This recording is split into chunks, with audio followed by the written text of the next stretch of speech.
Hi everybody, welcome and thanks for being here and joining us. My name is Jedidiah Dore. I'm an artist, illustrator, and educator here in Brooklyn, New York. Some of you may know me from my online profile at Jedidiah Dore and from my reportage drawing work and New York City 5 Boroughs Drawing Project. I went to Pratt Institute here in Brooklyn and have been making art as a professional illustrator since graduating.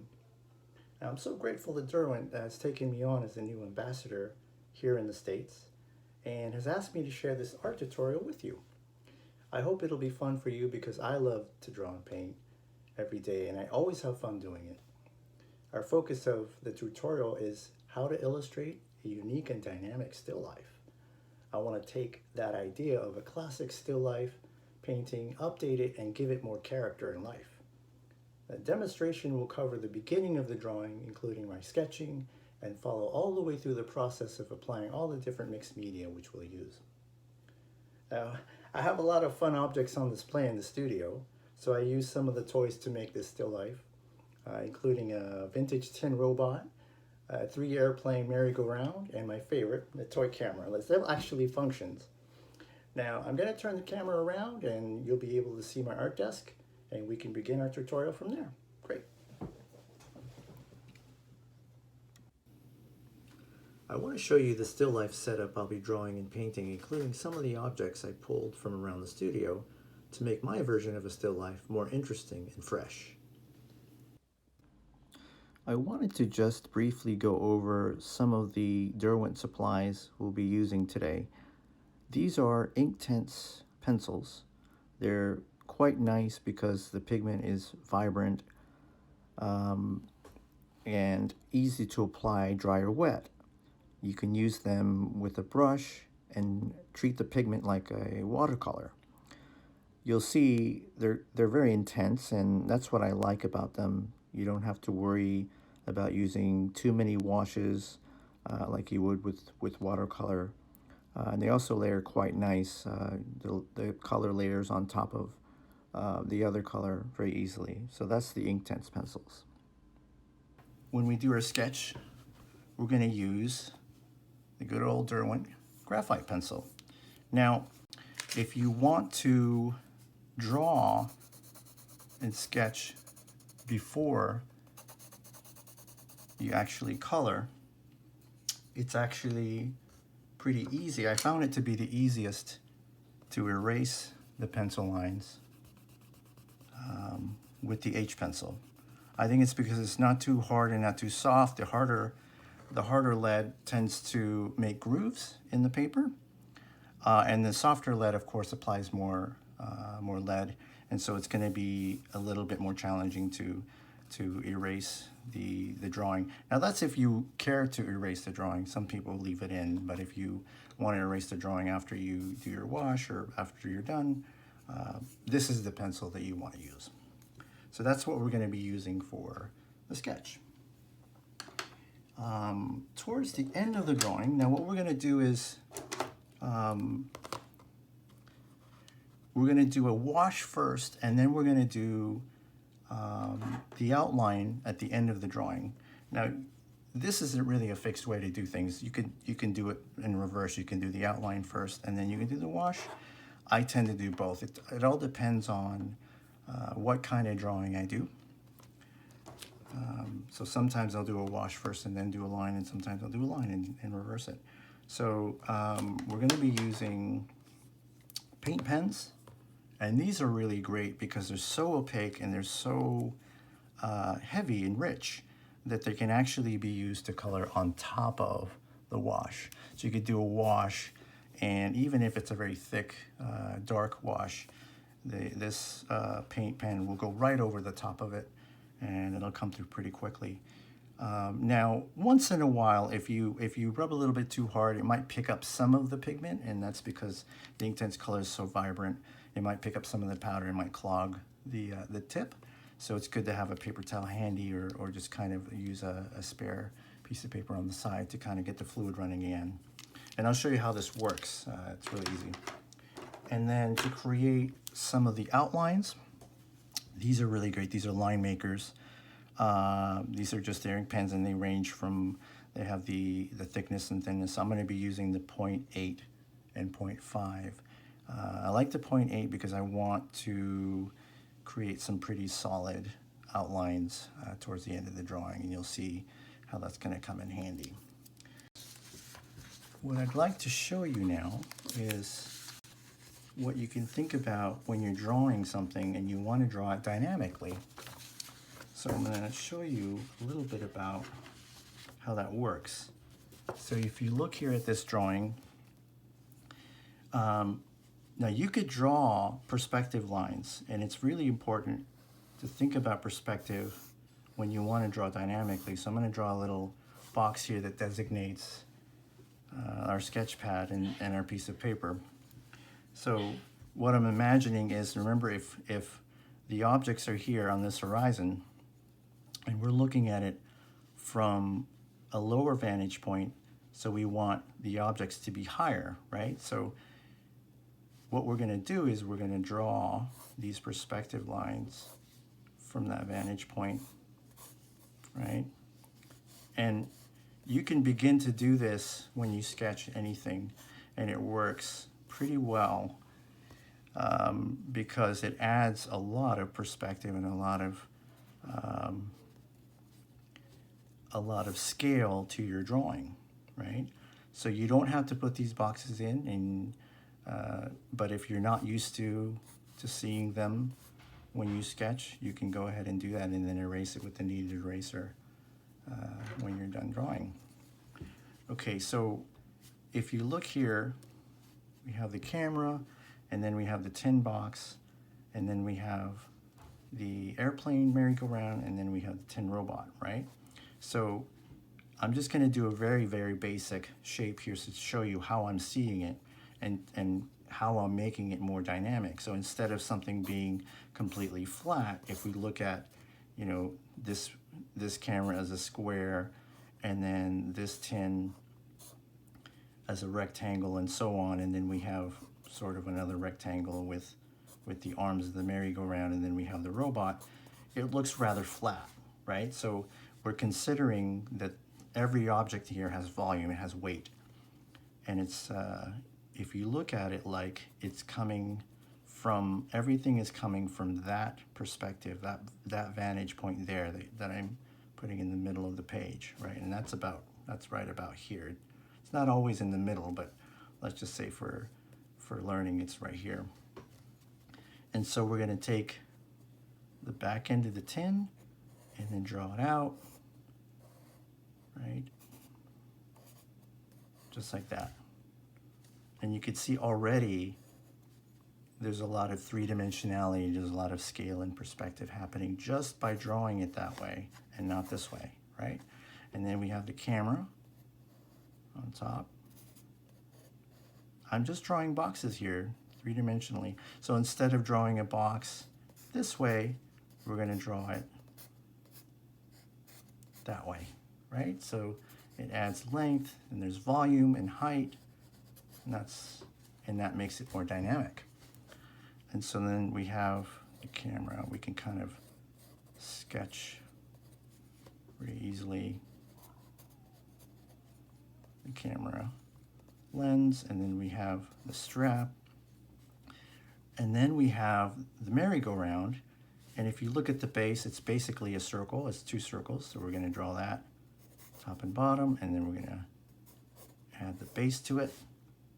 You can start to see how much it's coming from that perspective and how much volume it already has. It's already got this very dynamic look to it, right? So we have the top of it, and you can keep this really simple. I'm just showing you. We have the top of it, and we have the arms, and so on, and then we have the planes. So that's how I add, or that's how I see when I draw things, even if it's a still life or if it's a reportage on location, if it's architecture, this is how I see things, and that's how I draw them. Okay, so I'm gonna go to the painting, but I'm gonna show this to you some more so that way you can see where they go.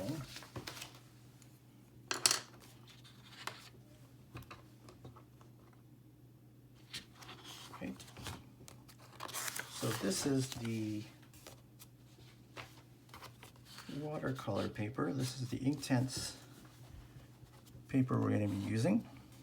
Now this is a really great paper. It's really heavy duty. You can pretty much use anything on it, and of course you can use watercolor on it, and it doesn't bend. It stays nice and flat, and it's very heavy. So it's a really nice paper. So we're going to take our H pencil, and we're going to go ahead and sketch our still life. Okay, so I'm going to start off here. Now I'm not going to draw the perspective lines, so I'm just going to go ahead and draw the outline of it. So that way we can get right to painting it.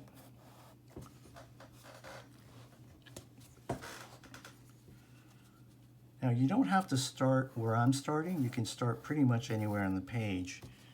I think it'd be good to have that there. Okay, great. So you can start pretty much anywhere in the still life. So I'm looking at it, and I think I want to draw the camera first because it's at the very top. It's the tallest thing.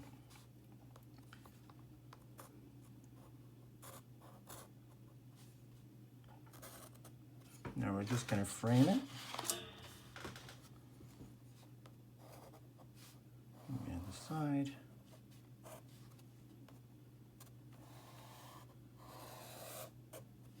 So already we have a nice shape that I put in with the camera. And then we're just going to draw a circle for the lens. And then the back end. It's okay if it's a little bit off or a little bit wonky. We want it to be nice and fun. And my teacher used to say, if you're not having fun, you're not doing it right. I think that's one of my favorite expressions. Okay, there we have the lens.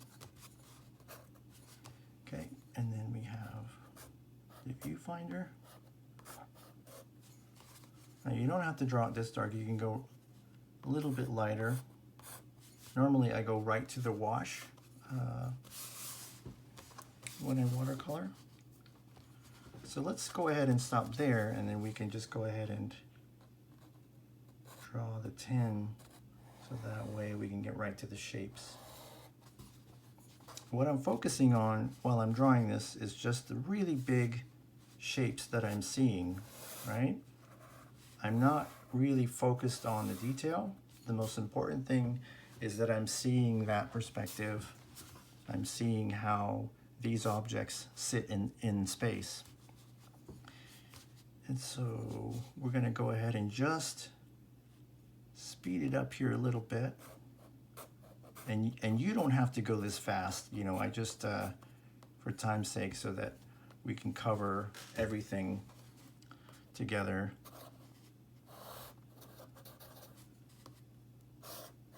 I can get through all of the different processes that I use. Right, so that's the arms of the merry-go-round. And that's sort of the cone there.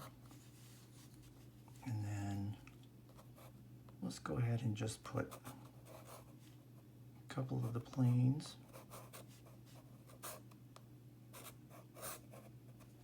There's some really nice shapes in here, and that's another reason why I chose these objects. Is not only are they playful, but they also make some really nice shapes.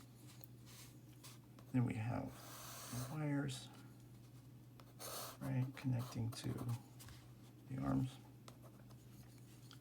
And fix the wing there. Then we have another plane across this way. It's kind of at an angle, right? And so the thing that I want you to consider is that when you're making the drawing, to just keep it nice and loose and very relaxed. because the more relaxed you are when you're sketching, when you're drawing, the funner and more relaxed the drawing will be. It's really a state of mind kind of thing. So let's go ahead and put that last plane there. Add that tail. Okay, that's looking pretty good. Now let's add the stand. All right.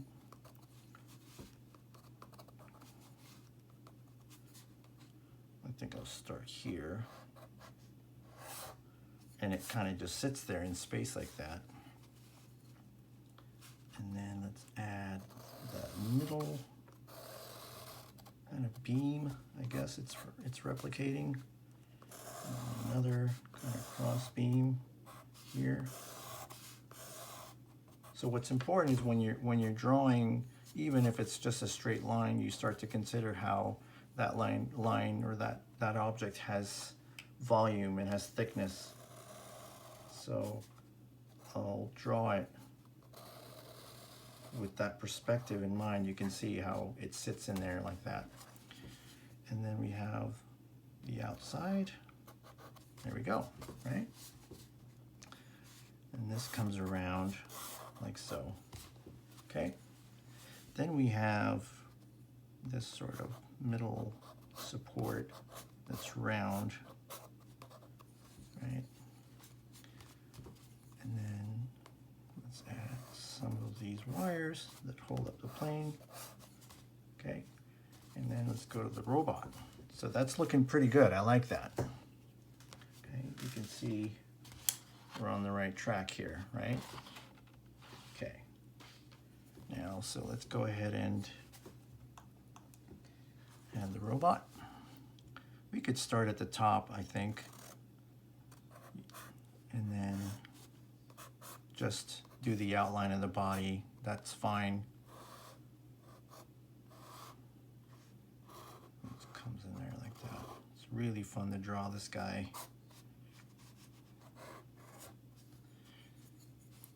We have the arm. Okay.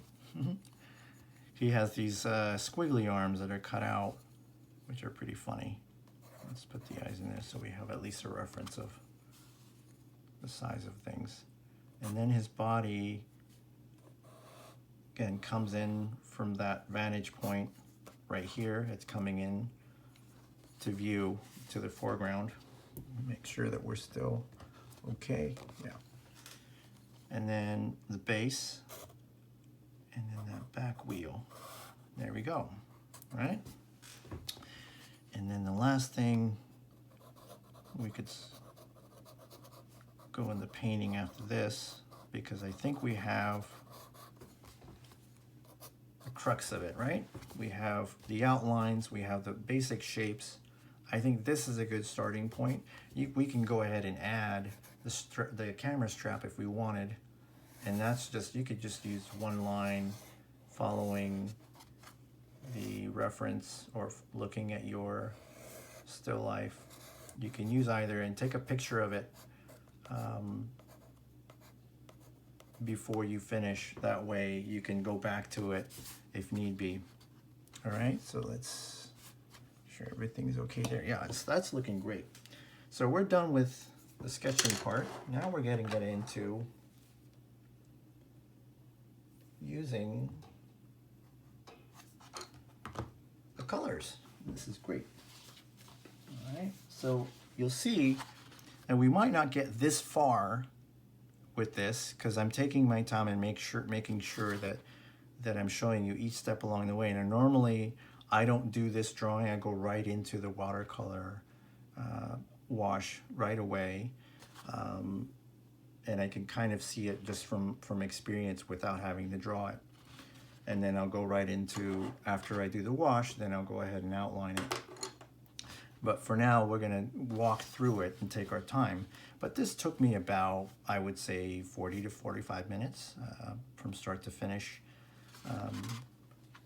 So let's go to the wash. So we have a couple options here. I didn't get to show you at the beginning. Inktense blocks. These are really wonderful. Here they are. Now they come in these trays. They're very beautiful colors. You can see there's some primary colors there and secondary colors. I think they're incredible because they're very opaque. They're quite rich, and you can layer them and layer them and layer them, and the color just sits so solid on top of the paper, and they're very intense, like the name implies. So they're great, and you can use them in these trays. You can add water and use them as washes, or you can go right into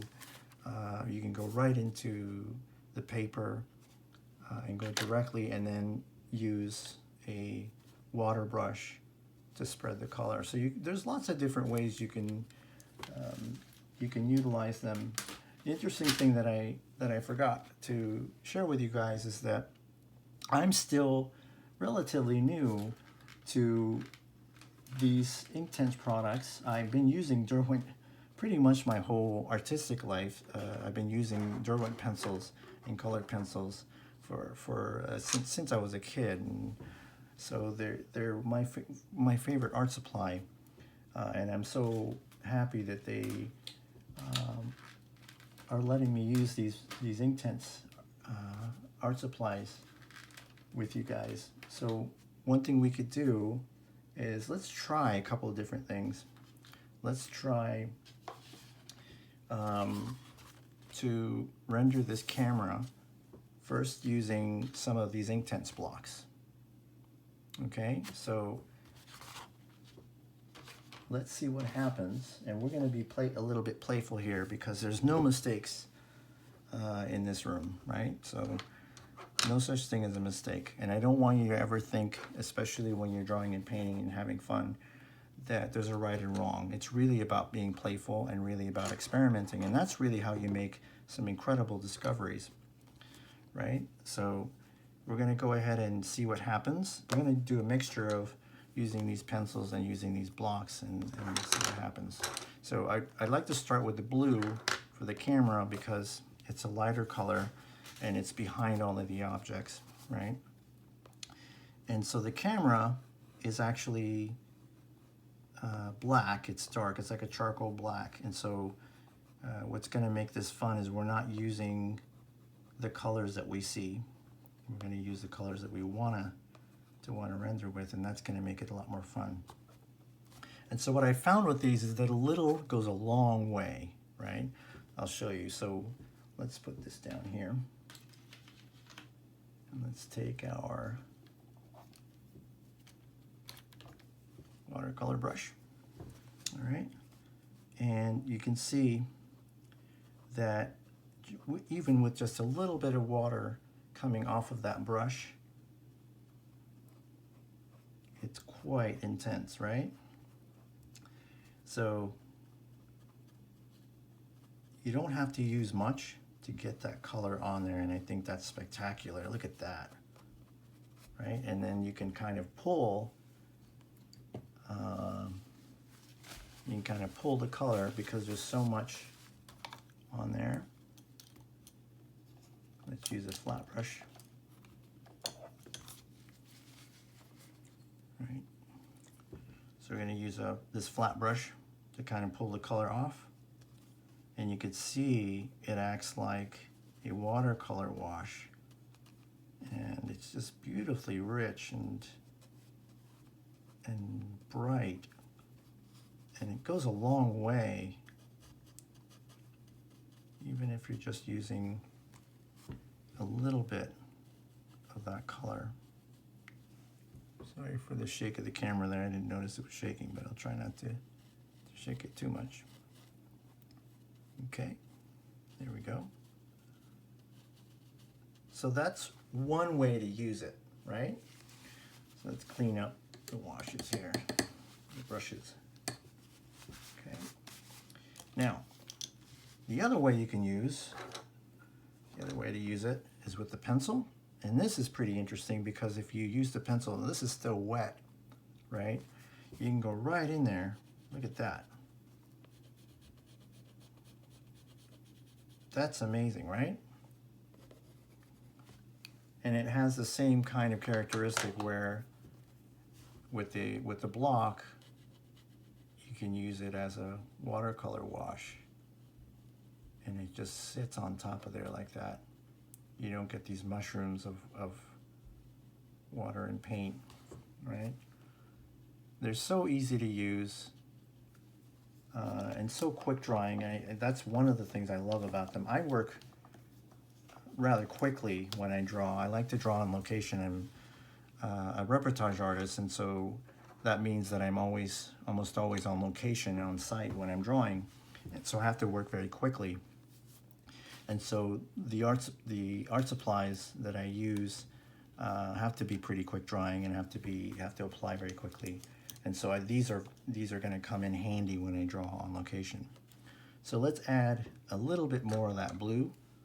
We're going to focus on this camera, so that way we can go from the wash to the outline. So I'm just going to take some of the values that I see here. If you look, some of the background values, some of the lighter values, and go right into the mid-tone values here, right, and some of the shadows. So we're going to use the blue as part of that, right? So that's, we're not going to use as much. Okay.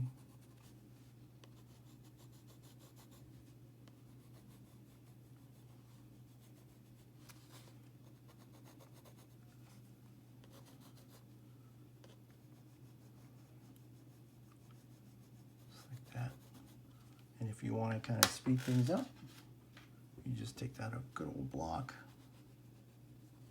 and you just add that to there, right? There we go. Now, the other thing I want to note is that it's absolutely okay if you go past the sketch lines. Sometimes I see when people are rendering things that they're so afraid to go outside of those lines. It's absolutely okay, because you'll see that when we case it in with the outline, with the ink, that's really what frames it and what creates that shape. In fact, because it's playful, it's going to be all right for us to do that, right? Okay, so let's take the wash again.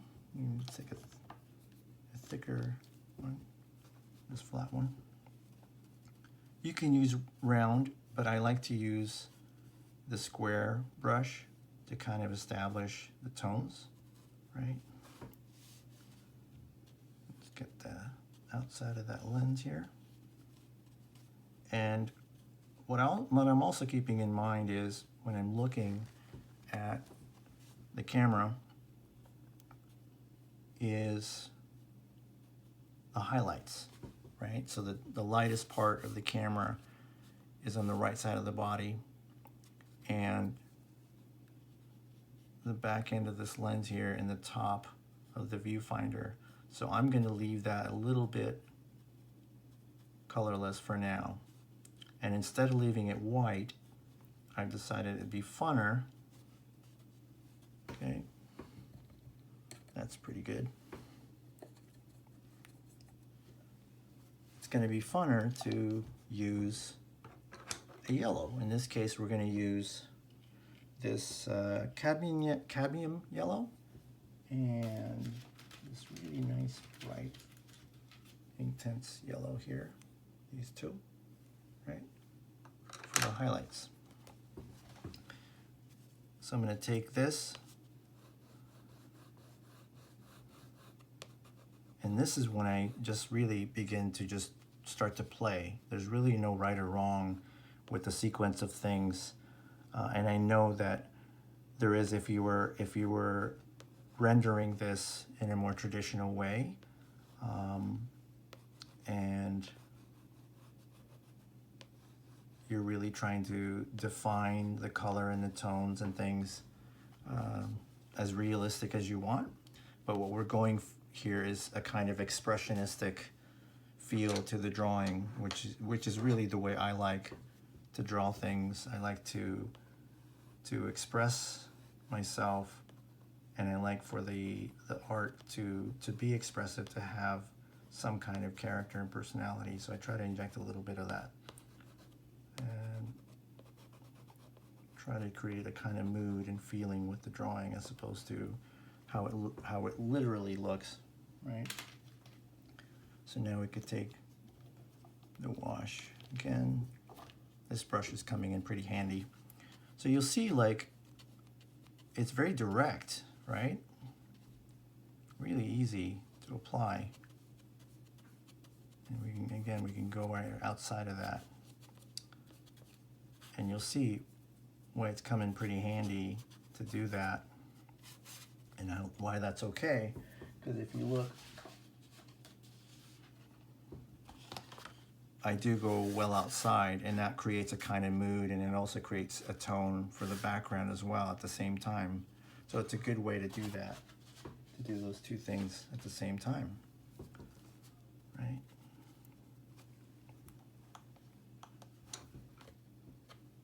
Okay, so now I'm using just a little bit of wash to kind of clean up the brush. You don't have to use much. Right. So now what we're going to add is some warmer colors on top of the blue and yellow. Right, so we're going to add some pink. I'm going to add this fuchsia and carmine pink.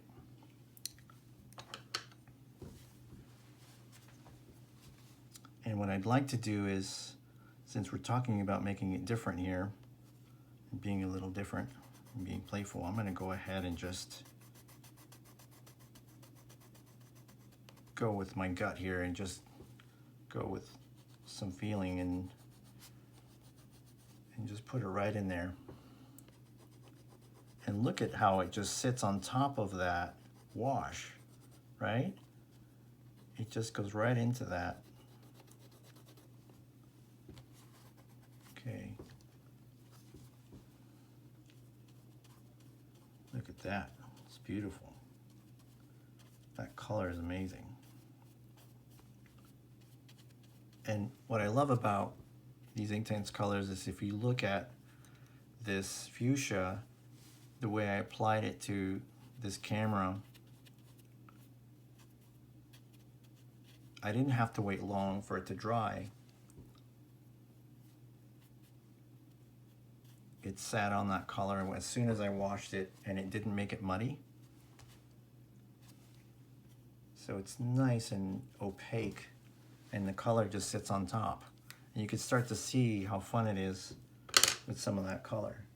And let's use a little bit of these Inktense blocks here to add even more color. I'd like to add a little bit of blue. So what we're gonna do is we're gonna do the darkest parts last. It's almost like you're adding the highlights last as well. So let's add this blue and violet too. They're kind of in the middle ground, but a little bit darker. So we're going to start to go a little darker here. So what I'd like to do is add this to the side of the camera. Actually, that's a little bit light. So let's go ahead and use this nice looking violet. Okay, add it there. And on the base, the camera, right? And then to the inside of the camera, viewfinder. And I'm just looking for the really big blocks of tone and color, and something that helps me helped me when I was learning to paint, when I was learning to draw and paint, is squinting your eye. I know that you might hear that here and there. It is quite helpful because what it does is it allows you to see the tones into big blocks of color. So if you look at still life and you squint your eye, you can see the shapes of color and the shapes of light, right? Okay. That's looking pretty good. All right. So now let's add a wash on top of that. I'm going to use this brush because we're starting to get a little bit more precise, but we're still being playful about it. Want a little bit more water so that way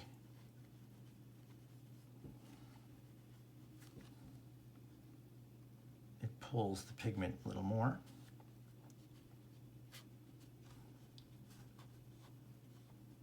There we go. Inside here, it's nice rings there.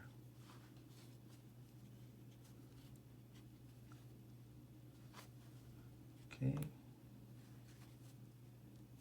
then the back end of this viewfinder knob.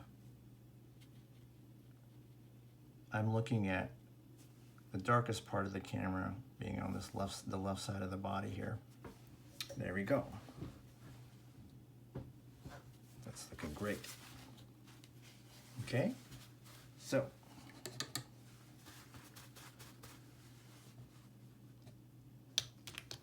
next thing we're going to add is one of my favorite colors I've been using a lot of lately is pink. Right, so I found that this carmine pink and this fuchsia is pretty good, and also orange. You know what, actually, let's try this since we're being pretty spontaneous. Let's use this orange as an accent color. So we're going to use this cadmium orange. Let's pick another orange here. So we're using a lot of primaries here to really make it pop, right? So I'm going to use this to add some of those highlights.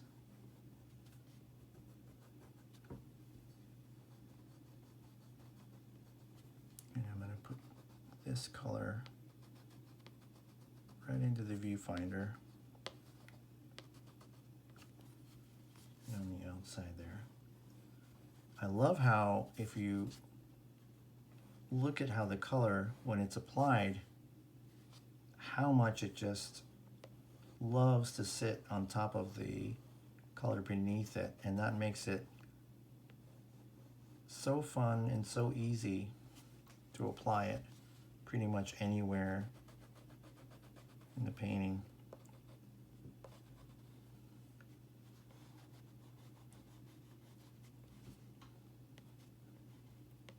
There we go. All right, that's looking great. So what I've decided as I'm doing this with you guys is that something that I did was I got a little bit dark with this version. Although I love how this looks because it's very moody, I decided to go even more playful with our version here, and you could see where it's going. So what I'm going to do is I'm going to keep those darks a little bit more toned down and make the highlights pop a little bit more and see where that goes. But I'm really liking where this is going as well. You can see the different characteristics. All right, so we're going to go ahead and use another brush. This water brush. Cool thing about this brush is that you don't have to dip it in the water. You can just apply a little bit of pressure with the handle, and it just applies that water evenly. These are pretty inexpensive. You can find them at any art store. But they work quite well with the Derwent Inktense colors. Wow, I'm really liking where this is going. This is great. I'm glad that I did it this way. And it's also, it kind of highlights what I'm making the focus here is that if you just keep things very loose, very fun, and don't be too strict about your application, you're a little bit more open to learning things. Right, there we go. Now, so I'm gonna stop there for a minute to first let it dry, and then also get into the last bit here towards the finish, where we're going to use the line maker pen and the paint pen, and I'll show you how that's applied when we use it for the finish. That's looking great. Okay, so I'm going to clean up the brush a little bit. You could see this is all the water I've used, right? You see that pretty good? Yeah. And you can see there's not a lot of color in it, so you don't have to use a lot of water with these brushes. And you can see how much of that color from the blocks and from the pencil really gets applied to the paper. I think that's amazing, right? So with watercolor and with other washes like wash and watercolor, you have to do layers and layers and layers, and you have to be more patient. So this is going to help me with a lot of my drawing because it's very efficient the way it's applied, right? So now we're going to be casing it in. We're going to be creating the nice big shape.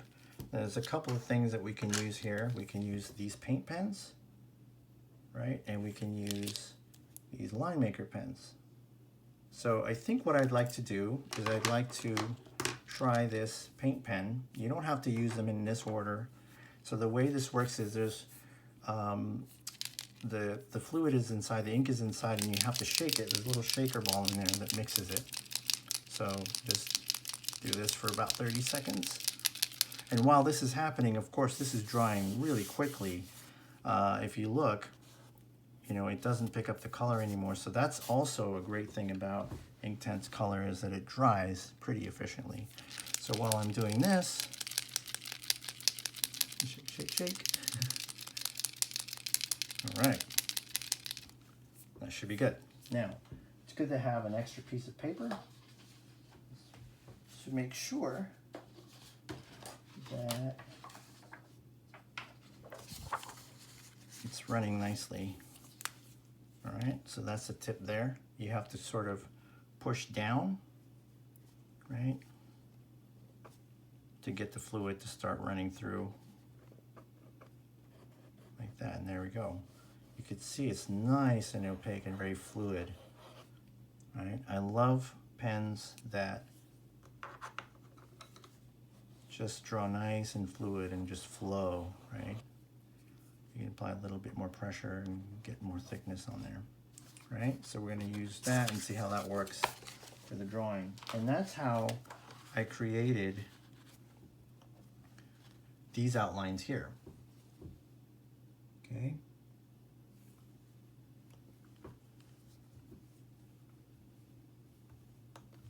Okay. There we go. All right.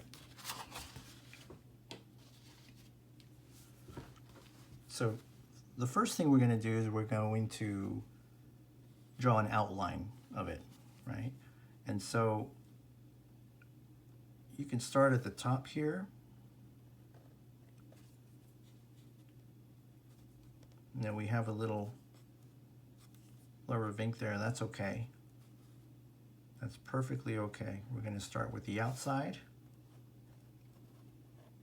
And we're going to draw it the same way and the same characteristic as we did when we did the sketch. Just nice and fun and loose.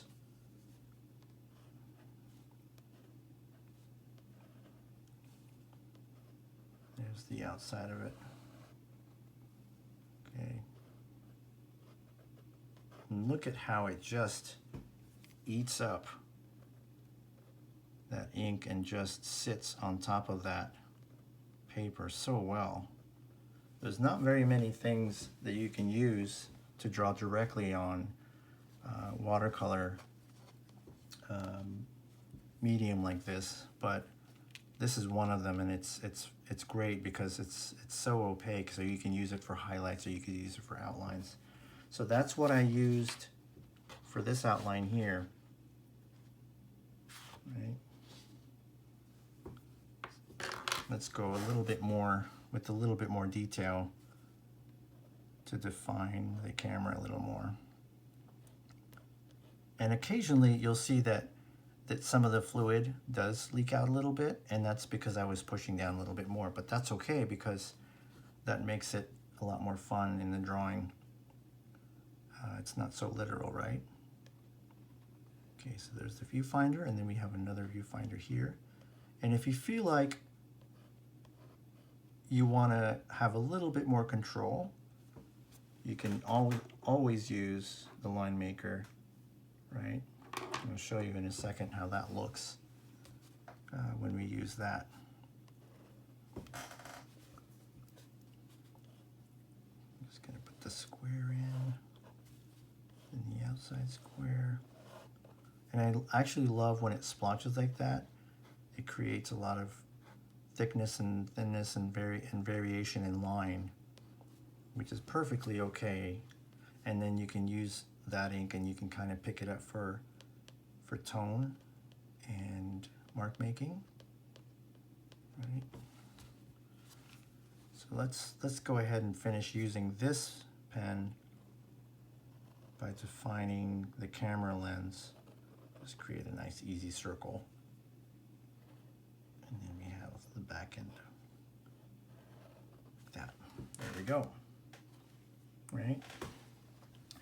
Actually, I think what I'd like to do is add the strap so you can see it sitting in space a little bit more, right?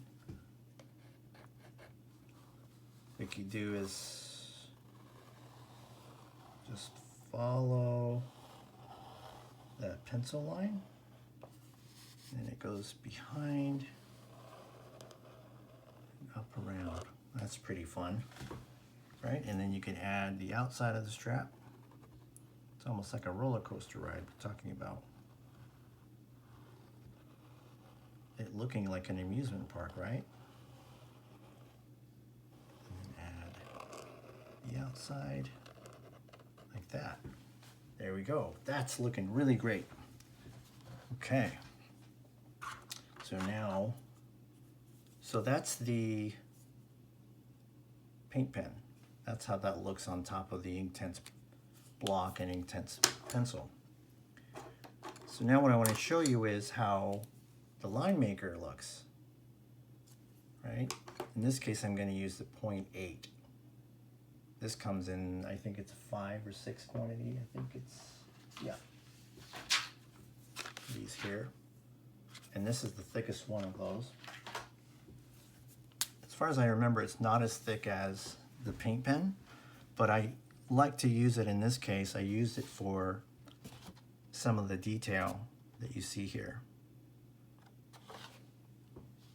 Some of the marks and some of the mark making I did, and some of the detail outlines.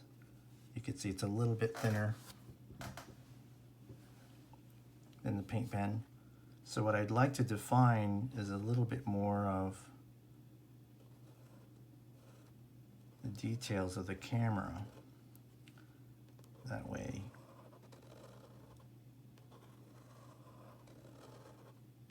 you start to create the character of the camera a little bit more.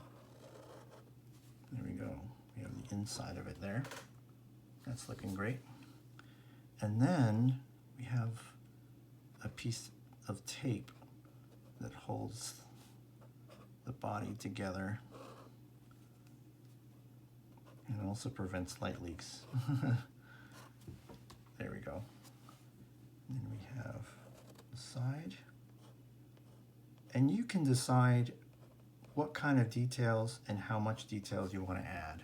You can add, for example, you can add marks,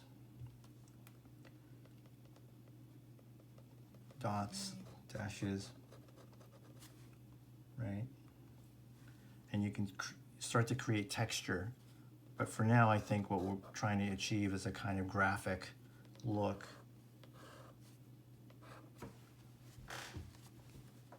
to this illustration. And there we go. That looks great. So that's looking pretty interesting. We decided to go a lot brighter, and I think it looks a lot funner, and this looks a lot moodier, right? So it all depends on what kind of direction and what kind of feel you want to go for. And I think this is looking great. The very, very last thing that I'd like to finish with is something that I like to use, and one of my favorite things to use with these Inktense supplies is the paint pen white color here and the white Inktense block. There's also the white pencil. But these are a lot more opaque, especially this Inktense block. And I'll show you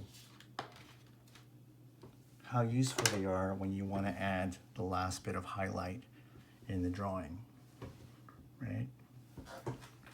So I'm going to take this and I'm just going to look at, so I'm looking at the camera now and I'm seeing some of those highlights. And with this, a little goes a long way, right? So we're going to take just the tip of it or the flat side of it. Let's start with the tape. And I'm just going to do a little bit there.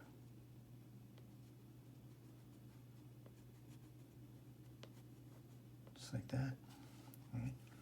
And then I'm going to use a little bit of it for the viewfinder because there's glass there.